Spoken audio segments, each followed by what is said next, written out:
कभी कभी जिंदगी के सबसे बड़े सबक हमें अपने आखिरी पलों में ही मिलते हैं। क्या आप सोच सकते हैं कि अगर आपको पता चल जाए कि सिर्फ 12 घंटे बाद पूरी दुनिया खत्म हो जाएगी, तो आप अपने आखिरी पल किसके साथ बिताना चाहेंगे? क्या आप अपनी जिंदगी की सबसे बड़ी गलतियों को सुधारेंगे या फिर बस अपने आखिरी पलों को ऐसे ही बिता देंगे? आपका डियर लिसनर्स, हमारे चैनल पर स्वागत है, जहां कहानियां सिर्फ सुनी नहीं जाती, महसूस की जाती हैं। आज हम बात करेंगे दीज फाइनल आवर्स नाम की एक ऐसी फिल्म की, जो हमें दिखाती है कि दुनिया के खत्म होने के आखिरी पलों में भी इंसानियत कैसे जिंदा रह सकती है। कहानी शुरू होती है एक विशाल एस्टेरॉयड के साथ, जो नॉर्थ अटलांटिक में गिरता है। साइंटिस्ट्स का अनुमान है कि सिर्फ 12 घंटों में ये तबाही पूरी दुनिया को अपनी चपेट में ले लेगी। वेस्टर्न ऑस्ट्रेलिया में हमारा मेन कैरेक्टर जेम्स अपनी गर्लफ्रेंड जोई के साथ है, जो उसे बताती है कि वो उसके बच्चे की मां बनने वाली है। जेम्स के लिए ये खबर कंफ्यूजन भरी है, क्योंकि ये दोनों जानते हैं कि कुछ ही घंटों में दुनिया का अंत हो जाएगा। बिना ज्यादा सोचे जेम्स जोए को छोड़कर द पार्टी, दुनिया की आखिरी पार्टी में जाने का फैसला करता है, जहां लोग अपने आखिरी पलों को बिताना चाहते हैं। गाड़ी में बैठे जेम्स को लगातार जोई के विजन्स आ रहे हैं। वो ड्रिंक करते हुए ड्राइव कर रहा है। रास्ते में वो देखता है कि कुछ लोग प्रार्थना कर रहे हैं, क्योंकि सभी को पता है कि अंत नजदीक है। अचानक एक आदमी उसकी गाड़ी में घुस आता है और उसके गले पर नाइफ रखकर उसे अपने साथ चलने को कहता है। जेम्स को मजबूरन उस आदमी के साथ जाना पड़ता है। मौका पाकर वो भाग जाता है और एक कार के नीचे छिप जाता है। तभी उसे एक छोटी बच्ची के चिल्लाने की आवाज सुनाई देती है। वो देखता है कि दो आदमी एक बच्ची को जबरदस्ती अपने घर में ले जा रहे हैं। जेम्स को गाड़ी चाहिए, लेकिन बच्ची के चिल्लाने की आवाज उसे अंदर जाने पर मजबूर कर देती है। अपने में छिपी ह्यूमैनिटी को जगाते हुए वो उन दोनों आदमियों को मारकर बच्ची को बचा लेता है। बच्ची डरी हुई है और जेम्स से कहती है कि वो उसे उसके फादर के पास छोड़ दे। तुम्हें डरने की जरूरत नहीं है, जेम्स उसे हौसला देता है। मैं तुम्हें सुरक्षित रखूंगा, हमें यहाँ से जल्दी निकलना होगा। रास्ते में बच्ची बताती है कि उसका नाम रोज है। उसके पिता ने उनका घर जला दिया था, क्योंकि वो नहीं चाहते थे कि उनकी यादें किसी और के हाथ लगें। वो अपने फादर के साथ उसकी आंट के घर जा रहे थे, लेकिन रास्ते में उनकी गाड़ी का पेट्रोल खत्म हो गया। उसके फादर पेट्रोल पंप गए, जहां केओस के कारण वो अलग हो गए। क्या हम उस पेट्रोल पंप पर जा सकते हैं? रोज पूछती है। शायद मेरे फादर वहीं हों। जेम्स अपनी गाड़ी उस पेट्रोल पंप की तरफ मोड़ देता है। वहां पहुंचकर रोज अपने फादर की कार देखती है, लेकिन उसके फादर वहां नहीं हैं। कार का हॉर्न बजता है, आवाजें आती हैं, लेकिन कोई नहीं आता। अगर तुम्हारे फादर यहाँ होते, तो अब तक आ चुके होते, जेम्स कहता है। तुम मेरे साथ चलो। रोज जेम्स को अपनी आंट का एड्रेस देती है। जेम्स देखता है कि ये एड्रेस काफी दूर है। वो रोज से कहता है कि वो अपनी बहन के घर जा रहा है, वो भी उसके साथ चले। रोज पहले इनकार करती है, लेकिन उसके पास कोई चॉइस नहीं है। जेम्स का प्लान है कि वो रोज को अपनी बहन के घर छोड़कर द पार्टी में जाएगा, लेकिन जैसे ही वो अपनी बहन के घर पहुंचता है, उसे पता चलता है कि उसकी बहन और उसका पूरा परिवार मारे जा चुके हैं। वो नहीं चाहता कि रोज ये सीन देखे, इसलिए उसे दूसरी तरफ भेज देता है। जेम्स डिसाइड करता है कि अब वो द पार्टी में जाएगा। आखिर इस दुनिया में सभी के पास सिर्फ कुछ घंटे बचे हैं। वो गैराज में जाता है और अपनी बहन की कार बाहर निकलने लगता है, लेकिन रोज उसे देख लेती है और कार में बैठ जाती है। मैं पार्टी में जा रहा हूँ, जेम्स बताता है। शायद वहां कोई ऐसा हो जो मेरी आंट को जानता हो, रोज कहती है। रास्ते में रोज देखती है कि जेम्स के हाथ से खून निकल रहा है। वो एक कपड़ा उसके हाथ पर रख देती है। आगे बढ़ते हुए वे एक पुलिस ऑफिसर को देखते हैं, जो अपने परिवार के साथ लाइब्रेरी में जा रहा है। जेम्स रोज को लेकर लाइब्रेरी में जाता है और पुलिस ऑफिसर से रिक्वेस्ट करता है कि वो रोज को अपने साथ रखें, लेकिन ऑफिसर की वाइफ उन्हें वहां से जाने को कहती है।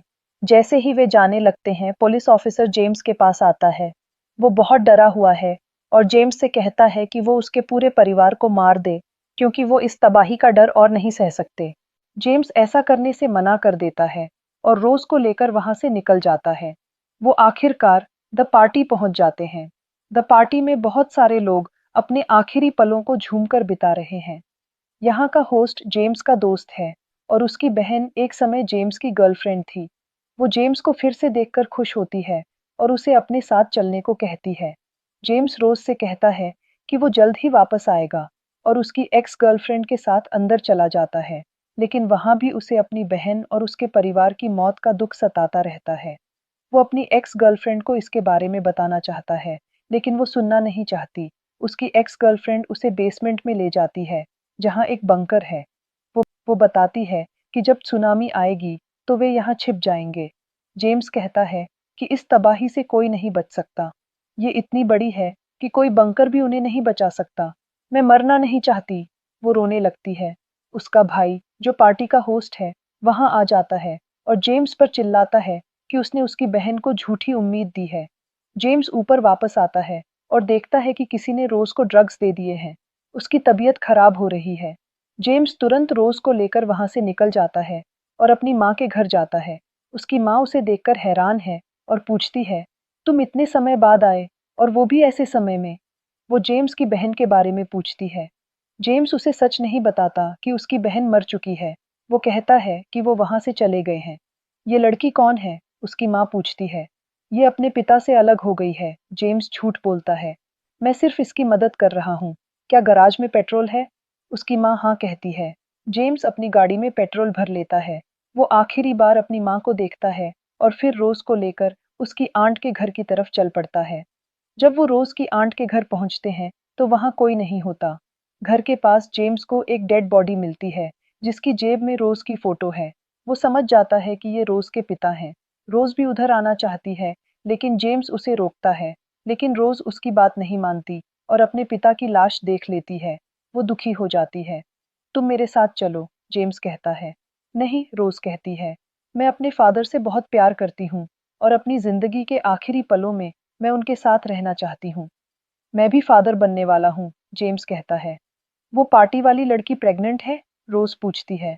वो मेरी गर्लफ्रेंड नहीं है, जेम्स कहता है। वो जोई की बात कर रहा होता है, जो उसके बच्चे की माँ बनने वाली है।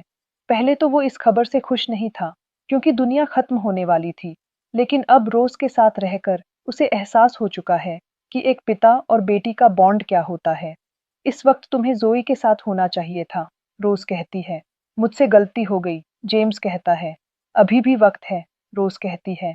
जाओ उसके पास। जेम्स रोज को गले लगा लेता है। रोज कहती है, मैं तुम्हें तब तक जाते हुए देखूंगी जब तक तुम मेरी आंखों से ओझल नहीं हो जाते। क्या तुम भी मुझे देखोगे? हाँ, जेम्स कहता है। जेम्स गाड़ी में बैठकर वहां से निकल जाता है। रोज उसकी गाड़ी के पीछे भागती है। जेम्स उसे रियर व्यू मिरर में देखता रहता है। रोज की याद में उसकी आंखें भर आती हैं। उसे पता है कि कुछ ही देर बाद इस पूरी दुनिया के साथ साथ रोज का भी अंत हो जाएगा, उस बच्ची का, जिसमें उसने अपनी बेटी देखना शुरू कर दिया था। जल्दी ही जेम्स जोए के बीच हाउस पहुंचता है, लेकिन रास्ते में उसकी गाड़ी का पेट्रोल खत्म हो जाता है। दुनिया खत्म होने में अब सिर्फ कुछ ही मिनट बचे हैं। वो भागता हुआ बीच हाउस की तरफ जाता है। जब वो वहां पहुंचता है, तो जोई घर में नहीं होती। वो उसे बाहर समुंदर की तरफ देखता है। वो भागकर उसके पास जाता है। मुझे माफ कर दो, जेम्स कहता है। जोई उससे नाराज है और उसे धक्का दे देती है। दूर समुंदर में वो आती हुई सुनामी को देख सकते हैं, एक विशाल दीवार जैसी लहर जो उनकी तरफ बढ़ रही है। वे दोनों जानते हैं कि ये उनके जीवन के आखिरी पल हैं।